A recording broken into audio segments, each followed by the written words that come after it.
This is Asmongold's first impressions of Final Fantasy XIV after playing for a week now. Let's see what Asmongold has to say about Final Fantasy XIV. What's up, boys? Today I want to talk to y'all about my first impressions about Final Fantasy XIV. I just got done playing the game for about, I'm really not sure about how many hours. I think I played it total about 30, 40 hours, maybe a little bit less. Yeah, I'd say about that. Yeah. And I'm like level 43, almost done with the Realm Reborn. That's nuts. That is nuts. That is almost done with a Realm Reborn already. And I wanted to give those real, actual, legitimate first impressions of the game. What I thought was good, what I thought was bad, and everything else in between. Now, overall, I want to say that the experience of playing the game and, like, the meta around it, not just the game, but, like, me streaming the game, people talking about me playing the game. There's a lot of people talking about him playing the game. The audio should be all good now, chat, as well. That shit has blown me away. Holy shit, you guys love this. Like, I didn't expect to get, like, over 200,000 viewers playing the game on my first day. That was incredible. Thank you. If you watched that stream, I really appreciate it. And people have come back. They've come back every day to watch. I really do appreciate that, too. That is incredible. It's so weird to me, right? Because for the longest time, I just streamed WoW. I just played WoW. Yeah. And now I'm playing Final Isn't it like Fantasy 15 years or and something then, that he's played shit, WoW? now New World's coming out. And then, oh, wait a minute, Ashes of Creation Alpha is coming out before that. And it's like, oh my god. You know, when it rains, it pours. That's basically the way that I feel. So, it's a good thing, by the way. Yeah, it's really good to play a variety of different games and stuff like that. Definitely going to be trying some more games in the future as well. Rainy day keeps the shower away. So anyway, I want to kind of talk a little bit about the positives and negatives about the game. I think that the worst thing about Final Fantasy XIV is buying the game. And I really mean this. I think that is the genuine worst thing about it. Using their website and trying to figure out oh, well, you have a Square Enix account, but you don't have a Final Fantasy account. Oh, well, you have to buy this, but if you buy it on Steam, then it's different. Like, what the fuck? Like, just make it simple. It's like Blizzard, okay? Like, one thing that they do right is they make it easy to give them money, okay? And I would love if Square Enix could at least get their shit together a little bit with that, because I'll be honest, it took me 2 or 3 hours to 2 to 3 hours in order to... What? 2 to 3 hours in order to sort it out. Does make a point with that, but I do it through the Final Fantasy, what's it called? Their own thing. I don't go through Steam. Chat, do you go either through Steam or do you go through their browser thing? I'll be curious to know. Try to figure out how all to do all that stuff. I had to buy one of the games twice. It was really annoying. And just overall, it's confusing, it's contrived, and it's hard to understand, I think, for many people. And I think that also, especially with so many people coming into the game now because of the state of WoW and just in general people talking about it, and Endwalker coming out in November, there's going to be a lot of people excited to play the game. And what an awful barrier to entry if giving them money is hard to do. So I really think they need to redo their payment system and the way that works, and just make it easier for people to understand. But other than that, there aren't really a whole lot of like really big negatives. I remember the 2.5 second GCD. This is something that I was kind of I was very skeptical that this would be a problem, because I assumed that whenever you have a GCD that's quite long like that. But I don't really get the thing with this, because obviously I'm not really like a hardcore MMO player and stuff like that, and coming from Guild Wars 2 and the combat system being completely different, I'm not really bothered by this. I know a lot of people are, but I'm not really bothered by this. There are always going to be abilities like interrupts, like stuns, etc., that have to be split-second abilities that you would use in between that. So it's not really like a 2.5 second GCD. It's like every 2.5 seconds you use a main ability, and then you can use filler abilities inside of that, which is effectively the way the game works. And I think that the combat seems fine. The lack of add-ons is definitely odd for me as a WoW player. It's harder for me to get used to that, because as a WoW player, the first thing you do if you're playing a game, it's like, oh, well, I can't play this on your computer because it doesn't have my 15 different add-ons. 15? You have to have 15 different add-ons for World of Warcraft. That is nuts. I know Final Fantasy do have a couple of mods for the game, but you can't really use them, can you? with my 50 different settings and my 30 different weak auras and my 8 different like calibrations here. Like, it's very, very complicated. And with Final Fantasy, you're just using the base default UI. And of course there are a few things you can get that are more advanced, that are apparently add-ons, etc. But I haven't really wasted my time doing that because I just don't really find it necessary. Yeah. Well, anyway, I want to go through each of the different tenets of the game and talk about what my first impressions of them were. Now, the first thing is the story. And I think the story is actually very interesting in the way that it's told, because I was thinking a lot about this. And what is the difference, and why is it that Final Fantasy, it's easier to tell a story in Final Fantasy, and why does it do that? Because people told me that A Realm Reborn was going to suck. And I'm like, if the questing sucks, there's no way it can be worse than Classic WoW. And I was right. It wasn't that bad. It was completely fine. I like A Realm Reborn. Like I said, there's only 2 bits in it that I didn't like, and that was with the annoying ones. And when you first get to Corvus as well. But I understand the build-up for Corvus because, jeez, it sets up the expansion like nuts. And Voodoo Knife, thank you so much for the 2 months continued support. Really, really do appreciate it. Chat, if we can spam the love in the chat for Dark Wolf and Voodoo Knife as well for the continued support as well. Really, really do appreciate it. I hope you're doing very, very well also. Final Fantasy mods are bannable, but some exist. Oh. He pre-ordered Endwalker but didn't realize you could get the other games prior to the Endwalker's release. He originally had the trial game downloaded. It's very common to have an entire suite of mods for WoW managed via platforms like Curse. Ah. Hello, Abs. Hey, hey, hey. And I read a few threads about this, and people are talking about, oh man, he's never going to be able to do this 3 quests that are super boring. It's like, what are you talking about? I've done that for weeks on like 10 levels before in Classic WoW. It's been no big deal for me. Yeah, he done like 10 different characters of the same character. It was like, as an older player, but I can definitely see where the monotony would absolutely set in. But anyway, why is it that the dungeons, why the quests and the story in Final Fantasy, why is it that those things are told in such a more easily digestible format than what they do in WoW? And I think the difference is very simple. It's the difference between a tweet and a twit longer. And so he's basically saying that as it's a JRPG, isn't it, with Final Fantasy XIV? In the way that they deliver the text is a little by little, instead of like a block text that WoW do, where they just give it to you all at once. WoW tells their story in twit longers, and Final Fantasy tells their stories in tweets. Basically, what I mean by that is that whenever you are listening to the Final Fantasy dialogue, it is giving you information in about this much of a little box, right? There you go. Meanwhile, whenever you do WoW, it's this much of a box. And you read the first 2 lines, and you're like, okay, what's the objective?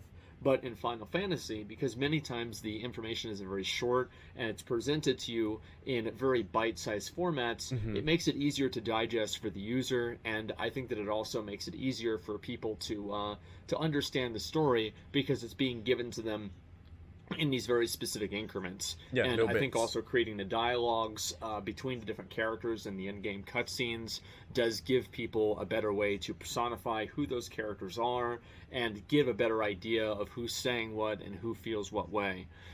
And you get more immersed with that as well, I feel like. It's like, I don't know if anyone else feels that way, but you feel really immersed with like the way they give out the dialogue, like he's saying. And you build upon these characters like, oh, jeez. Like, that's why it feels like so Game of Thronesy, because you get so connected to each of these characters that you go through the story with, and then they just hit you with bombshell after bombshell after bombshell, and it's nuts. So I do think it really matters to do that, and in Final Fantasy, I really do feel that they've done a very good job with that. Now, another element with this, so storytelling overall, I think that it is great. I like the storytelling. And one of the things about the storytelling that I think is very interesting, and this is something that probably one of the main reasons why I wanted to make this video is to share this idea that I've had, is that I believe that storytelling is actually one of the reasons why Final Fantasy doesn't have as much of a, quote, toxic community as World of Warcraft. And I don't necessarily think this is maybe entirely true in all ways. Because they're getting so immersed into the story. I want to draw a distinction between the way that Final Fantasy deals with antagonists versus the way that World of Warcraft deals with antagonists. Almost every single time in Final Fantasy, especially in the early quests, that you have an antagonist, there is a point where the antagonist comes to a realization that they have done something wrong, and then after that there is generally a point of mercy where people think, oh well, you know, gets it, he understands, we're going to give him a second chance. So in so many cases in Final Fantasy there is. So he's saying with that the community is giving people chances in, if someone's being toxic within the community, they're being like, okay, no, none of that.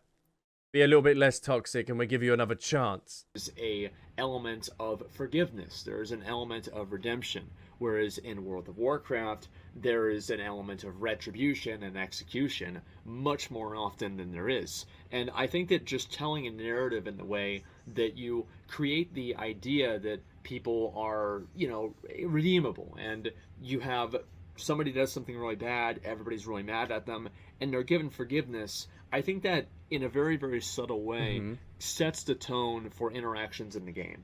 Yeah. And I think in a way that does kind of create a paradigm in which to interact with each other in the game. And I think that having that narrative where players are not just instantly executed for doing something wrong, or, you know, most quest lines do not end in the person that's causing the trouble being put in jail or destroyed or killed or something like that. No, they don't know. I think the end result of that is a more understanding player base because they've been conditioned to feel that way through the narratives in the game. Oh, there you go. Yeah, so that was kind of touching upon on what I was saying. Yeah.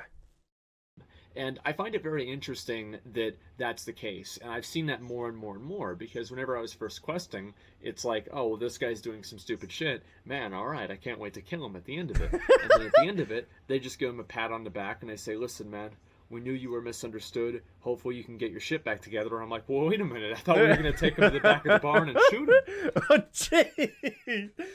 Jeez. This ain't a mafia game. But yeah, it's saying that that's not actually happened so far. Like, it seems to happen with, like, the good guys and not the bad guys. And it doesn't even happen. And I think it's a very subtle, and it's a very removed way of thinking about things, especially whenever you're taking narrative decisions in a story and comparing them to player behavior. But I do think that it does rub off in a very specific way, especially with how important many of the players in Final Fantasy view the story. So let's go ahead and talk about combat. Combat, I actually think combat it's about the same, really. I think WoW has great combat. That's really the truth. I think that it's got really, really well-designed combat. It's extremely responsive. When you hit a button, it does something, and there's no delay at all about it. And I think that even some of the most staunch Blizzard dislikers, let's just say, not haters, just dislikers, some of the most staunch Blizzard dislikers they're going to have to admit that, like, Blizzard and World of Warcraft is an extremely responsive game. I can't really comment on any of that because I've only played a little bit of WoW. I've only got to, like, level 16. I was really confused with WoW because the story's not in your face. And Box, hello and welcome to the live stream as well. Like, the story's not in your face. You have to go searching for it. And I was looking around this temple and stuff, and I was like, what's going on? It was just like, what? It's so confusing. But it was responsive when I did play it. Like, you instantly could cast your stuff as well. But there is a little bit delay with the animation for Final Fantasy, but I think that's just the animation effects. Unless you have more than 5 players in an area. But other than that, if you're just playing with a few other people, it is extremely responsive. When you hit a button, your character does something immediately. And I think that that is one element of Blizzard quality that has actually stood the test of time. So Final Fantasy, I think, is close to that. It definitely is. But especially with, like, off GCD abilities like interrupts and stuns, I don't think that they have the same responsiveness that World of Warcraft does. Okay, but I can't that could say also anything just on be that. me not really understanding it quite as well. I think I'll probably have to give you guys an update on that once I hit level 80. Now, in terms of goals in the game, my goals in Final Fantasy, I think that some people before I started playing the game did not believe this, but my goals in Final Fantasy are to clear ultimate fights. I'm not planning on hitting level 80 and then quitting the game. Oh, and I think geez. more and more, the more that I know life, the worse parts of the questing experience, and still somehow manage to enjoy them, He wants to do the more ultimate. that some of my more fervent detractors we'll have to come to the realization that that might actually happen. So I'm very excited about that. Honestly, I've been watching some of the fights just on different people's channels, etc., and I am so excited to do the raids. I think they're Jeez. So Asmon, once he's done his story, he's just gonna go mad ham with the raids and stuff. That's gonna be really interesting to see. Hey, so cool. And it's the thing is with me and WoW is like I used to really love to raid, and the worst part about raiding for me is the other people, right? Like I love doing the fights, but whenever I've got Billy the dipshit who just keeps standing in fire, and I'm spending 3 hours of my day, 3 days a week, waiting on Billy to figure out that the fire's hot, I'm not necessarily having a good time.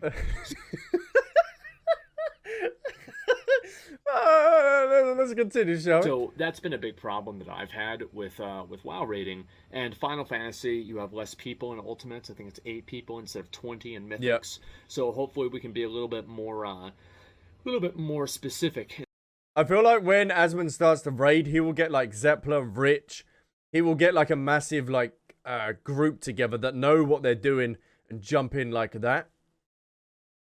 Because he hasn't got like McConnell and stuff like that to join him, has he, on this? And who we're going to invite in and who we're going to let in. And I really am actually looking forward to progressing through the Mythic system, or not Mythic, the Ultimate and Savage and I think Extreme systems for some of the older fights in Final Fantasy. Like this is something that I'm genuinely excited about and genuinely looking forward to. And it's not even really about the armor. Like the armor is cool, and don't get me wrong. Like we're definitely going to be talking about the armor a little bit here. Yeah. He's already addicted to the glam. He's already addicted to the glam. But it's mostly just about being able to do the fights. I feel like many of the fights in Final Fantasy have not really challenged me, I feel like, as a player. And so I'm really waiting to get to that point where I'm like, fuck, okay, this is actually hard. Mm-hmm. And I'm not, the greatest player ever. So I think that it will probably happen at a certain point, probably soon. Other than that, I think mounts are definitely very interesting in Final Fantasy. They are indeed. Considering the fact that all of them. That's definitely something I want to do once I complete the story, is mount farming. That's definitely something, like me and my mate are going to be doing some mount farming tonight through the Heavensward stuff as well. I think that's going to be really cool. Can fly, and it's not just the ones with wings. There is literally an elephant that flies. Oh yeah. So this is a little bit silly to me. I'm going to be honest with you. It is a little bit silly to me, but it's one of those things you don't really think about a whole lot. I don't really give a shit. But Asmon, it's the power of magic that we're able to fly. Remember this. It's the power of magic. It was something that I thought would be more annoying than it was, and the reason why I think it's not that annoying is Final Fantasy is like, it's basically the highest form of fantasy fiction that there is. Mm-hmm. So you have like these giant airships, these giant monsters with metallic metal swords that are coming out, and they're like katanas, and there's fire coming off of them. And then you see an elephant flying around, and it's like, yeah, of course the elephant's flying. It's not that big of a deal. So in the scope of Final Fantasy, elephants literally flying, pigs flying, is actually not that crazy at all. So I'm really worried about that too much. Then in terms of the community. Just pick the mounts that you like and want to, and not have the flying elephant that you're going to feel that's going to bring you out of the game. Just be the massive dragon one that you want to pick up. Community has been, you guys know, my community experiences in Final Fantasy have been very colorful. And there has been a lot of people that have been a little bit annoying, but shout out to Square Enix. They've actually done a good job at trying to at least try to give me as much of a normal experience as possible. There were a number of people trying to grief me and just stream snipe me and just generally be annoying as possible.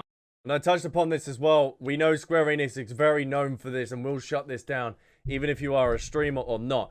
But from a business move, this makes sense to have a GM or multiple GMs watching Asmon's stream to get this sorted, because of how much new players Asmon can bring into the game.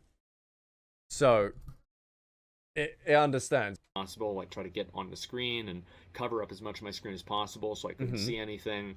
And they did do a good job. The GMs did a great job at kind of taking care of those people and putting them in timeout, which is something that I was very glad about, and something that, in my opinion, should happen in all games. And either way, community has been, I think, completely fine. I think Final Fantasy definitely has, it's hit the mark of being that place that you can log in and hang out in. And I think that's 100%. one thing that a lot of the more casual MMORPG players Limsa, definitely Laminsa, feel, FC houses, stuff like feel that. at home with, because they can log in, hang out with their friends, maybe do a quest, maybe do a dungeon or something like that, and there's not as much of high stakes with it.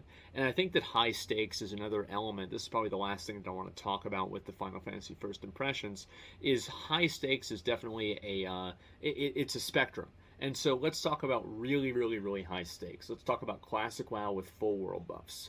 If you wipe the raid in Classic WoW with full world buffs, people are fucking pissed. Oh.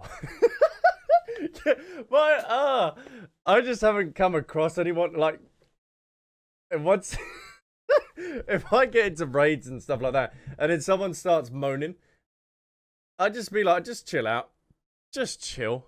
Like, we're all just learning and progressing and stuff like that. There's no need to be like that. It's just, They're furious because they've spent hours preparing for this, and especially before the Chronoboon Displacers, they had to log off all week to make sure that they didn't lose these buffs so they could do the raid the following Tuesday. And then finally they get to the raid and somebody fucks it up and they lose all of their work that they've been looking forward to for the entire week. Oh, jeez. So you have that much loss and you can lose that much, and you get massive toxicity. You have people that get really, really angry about that because they lose so much through wiping.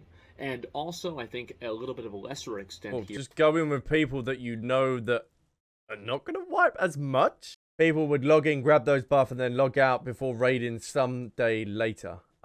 Thank you for the context on that. Because most things to do with WoW, I'm not going to be very familiar with. Here, let's talk about Mythic Plus. Why is Mythic Plus a little bit more toxic than, let's say, Dungeons in Final Fantasy? It's very simple, because if you fuck up a dungeon in Final Fantasy, you just get somebody else in the group and it's not a big deal. But if you fuck up a Mythic Plus, you lose your key and it gets depleted. So the element of scarcity, the element of loss is a little bit more prevalent in World of Warcraft, and because of that, that scarcity creates pressure, and that pressure creates toxicity. And I think Final Fantasy takes the pressure off in a lot of those cases and doesn't create those lose conditions that are so punishing for players that it makes them resent each other. And I think that is a very, very impactful thing. And I actually think that Blizzard should look at that and try to create more challenging boss fights, and rather than creating more punishing boss fights. I'd rather be challenged than punished. Yeah. I guess. Because if you're punished and stuff like that, there's only so much a player base is going to take, and then they'll just be like, no, you know what? I've had enough. I've had enough of being punished for trying to do something that I enjoy, so I'm not going to play it no more. If it's challenging, then you know, okay, I've just got to get better and better. But if it's punishing, then it's never going to be a win-win. That's kind of a good way to look at it, but of course there's a lot more to it as well. But anyway, my experience overall with the game has actually been very good. I've had fun with it. I've enjoyed it. My stream has enjoyed it, and it's a great feeling as a streamer. I'm sure you guys, if you streamed before, you'd know this, but even if you haven't, it's very easy to relate to this or understand this, that it's a great feeling that you get involved with a game and you really like playing a game, and it turns out that your stream really likes watching it. There's no weird thing where you're playing this game that you don't want to and you're doing it because of your stream. No, or it's no thing where you're, playing this game that you do want to, and your stream's hating it and they're complaining about it. That's very true.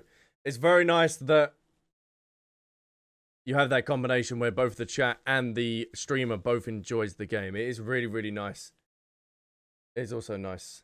And I think that's great. I'm really happy about it. And I've also, one thing that's really been heartening for me and very positively uplifting is the fact that I've had a lot of people that are, they're first-time Final Fantasy viewers, and they're willing to try out, and give my WoW content a chance. Watch a transmog comp, or, watch a new dungeon or something like that, and just try to enjoy the content and appreciate the genre of MMOs for what it has to be, instead of selectively. Tribalism that I think has actually just made it's made the entire space worse. It's made the community worse as a whole.